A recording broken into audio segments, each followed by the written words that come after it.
Oh man, we're just bringing back childhood memories today. When I was a kid, my dad, my parents were divorced when I was a kid, but when I was a kid, my dad would pick us up on Sundays. We'd go to visit him at his house, sit down on the couch, and we would watch an entire NASCAR race, start to finish. My dad loves racing, and he loves nothing more than watching Winston Cup cars. Well, they're not Winston Cup anymore. NASCAR, Nextel Cup. I don't even know what. I haven't watched a NASCAR race in years. We would just watch those stock cars turn left over and over and over again. And the drone of the engines would inevitably cause my, I don't know, at that point, probably 10-year-old ass to fall asleep on the couch, wake up an hour and a half later to only, once again, watch them continue to turn left, maybe catch the last 10 laps. Great day.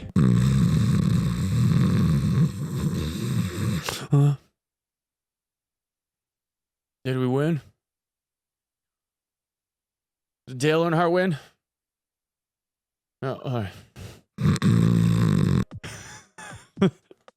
But with that being said, yesterday, the likely greatest move in racing ever was done by Ross Chastain. After the race was said and done, everybody was packed up, heading home. Here's what he had to say about it.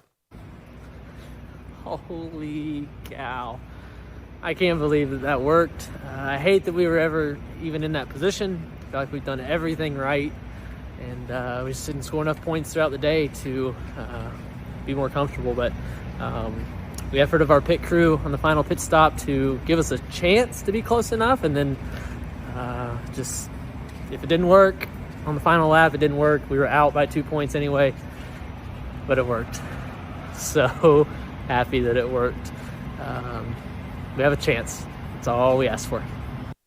What's he talking about? Oh, I'm gonna show you. This here is Martinsville International Speedway, a pavement and concrete half mile that is known for being incredibly flat and incredibly punishing to tires. Now, this is important to reference because compared to a track like, say, Daytona, for instance, which is made up of high banking corners where you're pretty much flat out the entire time, that track is 2.5 miles long, which gives you an idea of how much smaller a track like Martinsville is. In most cases, the cars that get built for short shifting, and you almost never get yourself out of even third, maybe fourth gear. You never, ever, ever see fifth. So it's a grueling short track race. And because it's so flat, it's known for an awful lot of accidents. People spin out notoriously on turns 3 and 4, slapping into the wall, taking out a ton of other cars. And it's not a favorite track amongst most racers. And dare I say, for most spectators, it's not the most fun thing to watch either. Except for yesterday. Yesterday on this super boring half-mile oval track, Ross Chastain pulled possibly the greatest move in all of racing. Now, I'm going to show you the video, and I want you to keep a close eye on the red and white car. Denny Hamlin, 2-point favorite to get in as the championship 4. Bell out of turn 4. He's going to do it. He's won his way into the championship. Let's go get us a championship. And the fight for the points right at the line. The one of Chastain past Hamlin. It was a video game move off into turn 3. He put the car against the wall wide open all the way around turn 3 and 4. Chastain, Elliott, Bell, and Logano are... Yeah, Ross Chastain on the very last lap in turns 3 and 4 went from 10th to 5th in the matter of seconds by putting the car in 5th gear and riding the wall around the outside edge. Now, I haven't played a NASCAR game since I was a kid, but this is stuff that you used to do because there wasn't any car damage back in the day, and you could just wall ride around the outside edge of the track, gaining speed. And that was a move that you would do in video games, but never in the 79-year history of Martinsville International Speedway that NASCAR has been racing on it every year for the last 70-something years has NASCAR ever had a driver do that. And yet, here we are. So 2 things came out of this. The first being that Chastain likely single-handedly saved NASCAR because over the years, NASCAR's viewership and ticket sales have dropped off dramatically. Most people have been tuning in to see Formula One since the Drive to Survive series started airing on Netflix years ago. But it's also incredibly likely that we're going to see a rule change. But if you ask Kyle Larson, this is what he had to say about it. I just feel like, there's a little bit of that.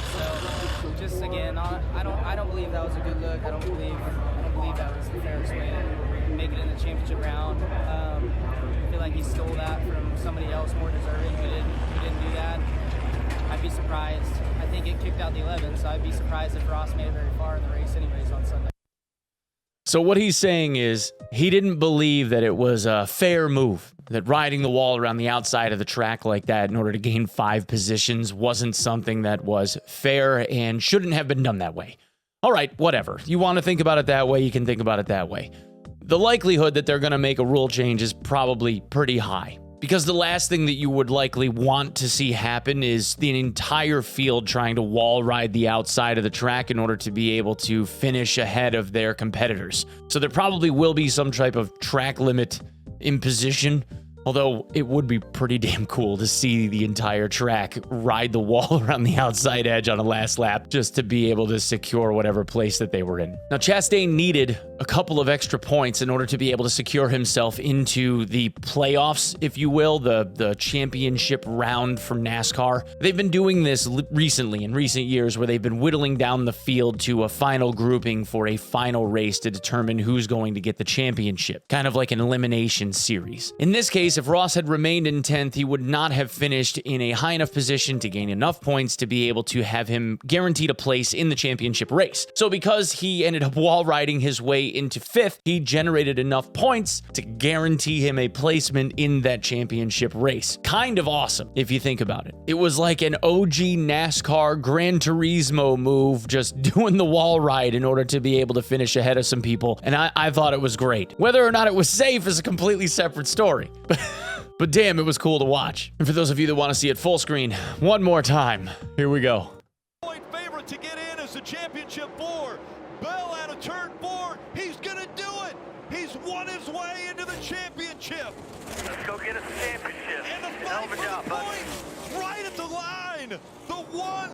If that isn't like, I'm going to drink a half a case of Milwaukee's Best and put the goddamn hammer down. Hold my beer, boys. I don't know what is. That is the most backwoods country boy redneck. 3 teeth in your head. Check this shit out. I have ever seen in all of NASCAR. In all of racing. Ever. That is the most redneck racing move I have ever seen in my damn life. And I used to stand in the pits for sprint car races at dirt tracks. Goddamn. If I had a hat to take off to you, sir, I would. Well done. Anyway, boys, that's what I got for this one. Thanks so much for coming and checking me out. If you would be so kind, please come and check me out on my socials at OnePegMG on Twitter, at OnePeg on TikTok. I am live every single day at twitch.tv/OnePeg, where I will be live this morning. And as always, if you would be so kind as to sub the channel, I would be incredibly appreciative. Thank you so much for your time, and I will see you in the next one. Peace.